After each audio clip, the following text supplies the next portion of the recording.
Dr. Mel. We're busy with physics and we are still busy with Newton's law of motion. This is the part of mechanics. Mechanics is movement. And in a previous lesson, we did the horizontal movement. So now we're going to have a look at vertical. And vertical is up or down. So we have to have an idea which forces again, draw a free body diagram in order for us to work in the vertical motion. So what do we have? You can have two different forces upward. In this case, I've got a tension. It means it's a string or a cable that's attached to this block and it's pulling upward. But it can be, listen people, be careful, it can be a surface. And remember, the upward force for a surface will be the normal. So if you're pulling something from the normal, you'll still have an applied force pulling it upward. And then we know there's always gravity. And you know gravity is towards Earth, so I can actually draw that force first. Before you do anything else, you know it's always there. Right, so what do? I actually did the same steps in the horizontal. So, draw a free body diagram. You've got the forces, you identified the tension is upward and the gravity downward.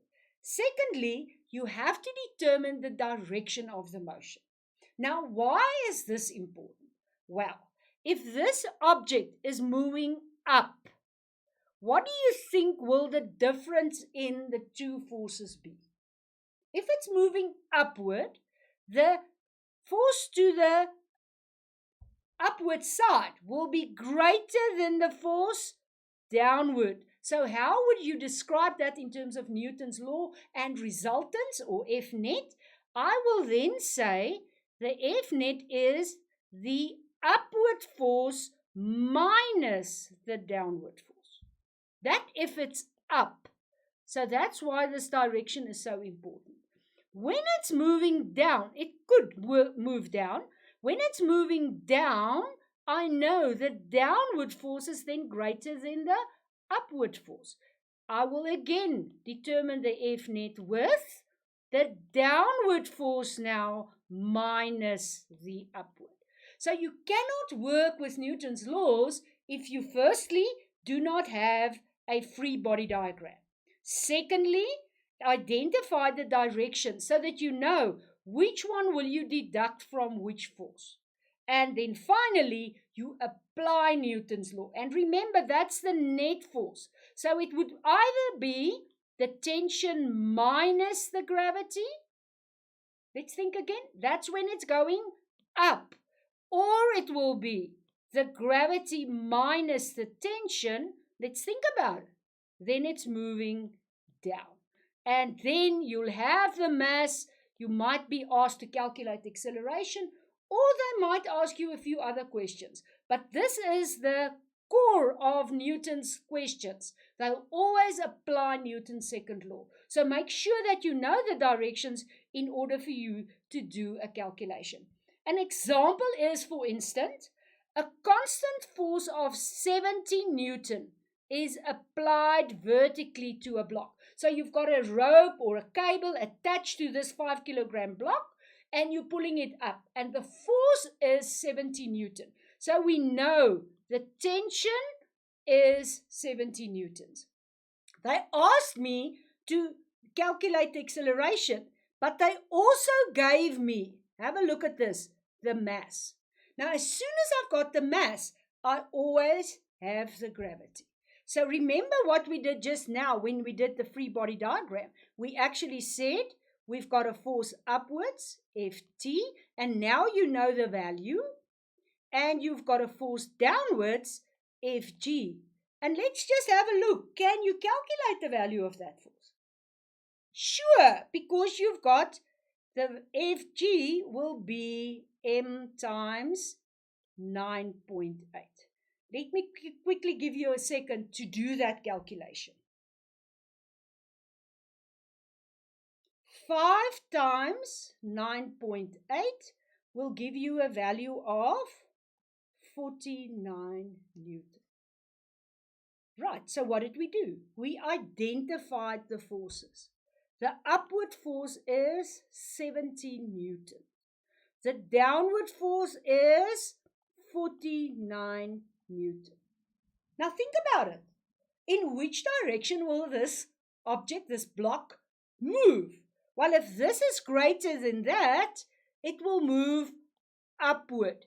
So how will I now write down the Newton's laws? So first, actually, the free body diagram, which we did just now. Let's quickly do it again. I've got the object, I've got the FG, I know the value, I've got the tension, and I also know the value. So it's easy. Identify the direction. It's upward. So the 70 is greater than the 49. Can you determine the net force? It will be 70 minus 49. And what will your answer be? Quickly do that. I got 21 Newton. So let's apply Newton. Remember what they asked of me. They said, give us the acceleration. Now let's go to Newton's law and say, okay, then I'm going to say the net force is equal to the mass times the acceleration. Remember, this is what they asked of me. They gave me all the other values. Well, you calculated the F net when you did this. Remember? That's what we did on the previous slide. We said it's 70 minus 49. You can do it in a separate calculation or you can do it in this equation. Doesn't really matter. In any case, the answer will be 21. The mass, they gave me the mass. Remember here they said it's 5 kilogram. So what we have there is 5 kilogram, and the only quantity that I don't have is the acceleration, and that's what they asked of me. So now I've got 21 equals 5a. Remember, you're going to do 21 divided by 5, and the acceleration I got was 4.2 meter per second square. This is not the complete answer, and you won't get any marks if you don't say and indicate in which direction. Remember, we said the block is moving upwards because Ft is greater than Fg, then this acceleration will also be upward. Please make sure that you indicate the direction when you give an answer for any vector. In this case, it's acceleration. Right, so we answered the question. Let me just quickly show you how they'll mark this in a paper. You get 1 for the equation. You'll get probably 1 for the finding the F net. You'll get 1 for the substitution, and you'll get another mark for the answer.